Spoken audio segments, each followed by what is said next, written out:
With so many methods of teaching that schools offer, it might be confusing somehow to know which methods are more effective.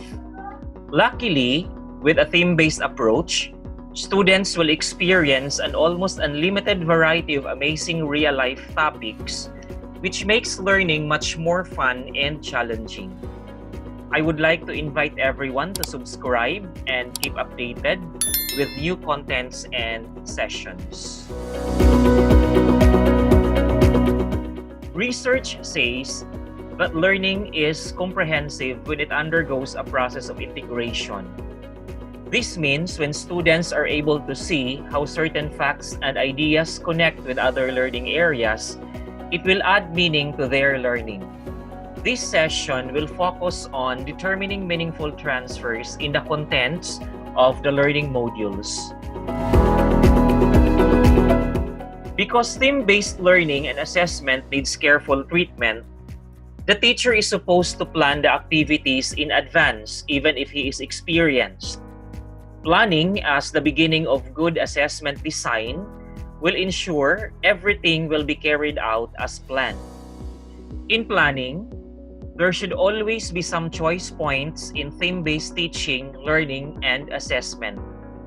These choice points are for teachers and even for students to decide which activity to do or how much time will be spent on working with different tasks.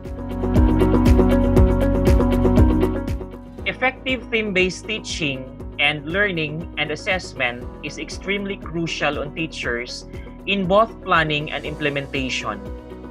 Teachers must have knowledge of a wide repertoire of activity types. This means teachers must not only know the content of the learning area, but have the content knowledge to provide variety of resources and abilities to expand and connect one learning area to different curriculum contents. This design also considers resources needed to plan for children of all abilities to stretch learning all the time. This must provide open learning opportunities regardless with the learning capacity of students. Theme-based approach also avoids children spending too long on cognitively less demanding activities such as tasks that were not congruent to their abilities and skills. To realize this, there are several steps that will guide teachers in designing theme-based authentic performance and assessment. These steps will start from analysis, which is the basis for creating a comprehensive theme-based learning, activities, and assessment. So how it is carried out? Basically, there are 5 steps to be done as a starting point in designing theme-based learning or theme-based authentic performance and assessment. These steps must be sequential to ensure that there is a smooth flow on how it is carried out. The first step is the review of the most essential learning competencies.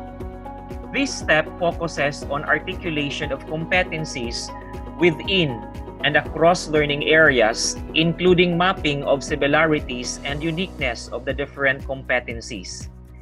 This step will take the teachers to review the competencies prescribed in the curriculum guide and identify the similarities and uniqueness of the required target skills. The review of the most essential learning competencies will cover the mapping of the essential and desirable learning competencies within the curriculum. It will also identify prerequisite knowledge and skills needed to prepare learners for essential competencies and will analyze interconnectedness of prerequisite knowledge and skills among the learning competencies of each subject area.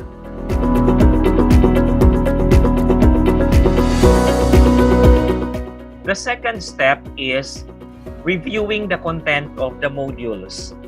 After reviewing the most essential learning competencies, the next step must look into the module contents. This will allow teachers to see the alignment of content standards and performance standards to the competencies required for learners to master. Along with the reviewing of the contents, tasks that were designed in the modules must be reviewed also to see if it fits the purpose and steers interest of the learners. It is always a critical point of the lesson when contents and tasks do not motivate learners. This step will help teachers review if contents and tasks in the modules encourage motivations while learners are doing the competency requirements. The third step is to find the common grounds among learning contents and tasks. Looking for the commonalities of contents and tasks within and across learning areas are very essential in the development of theme-based learning and authentic performance and assessment. This will help teachers to interconnect tasks and activities coming from different contents and learning areas. The common grounds will guide teachers in designing unified output requirements because the commonalities will bring together a single idea that will encapsulate all learning contents and tasks. The fourth step is to think about where the content and tasks can be experienced in real life. Learning competencies are said to be essential if it is applicable to real-life situations. This means that if students leave school, the learning is still be important for them because they will be using it in actual situation. This step requires teachers to think of realistic tasks that will provide concrete applications to knowledge and skills learned in the modules as students use it to themselves and to the society. Realistic tasks will also encourage students to be aware of the choices they make and how they fit into a greater societal context. And when these tasks are given, the retention level is high and the concept of understanding will bring students to demonstrate thinking about solutions rather than just focusing only on problems. Step 5 is the short listing of possible experiences. This step will allow teachers to identify authentic assessment activities. These are activities where students thoughtfully apply their acquired skills to a new situation or environment. Teachers will list down situations that are realistic or experiences that require judgment and innovation that assess students' ability to effectively use their knowledge or skills to complete a task. These real-life tasks will become the basis of integrating learning and assessments to ensure that students' needs are being met. Teachers can create possible authentic activities and assessments by identifying standards for student performance, selecting authentic tasks, and separating them from traditional tasks that are common in schools to measure performance. Again, for this session, these are the 5 steps that serves as initial activities to carry out a good blueprint of theme-based learning and authentic performance and assessment. Let us check. Step 1, review your most essential learning competencies. Step 2, review the content of the modules. Step 3, find common grounds among learning content and tasks. Step 4, think about where the content and tasks can be experienced in real life. And step 5, shortlist possible experiences.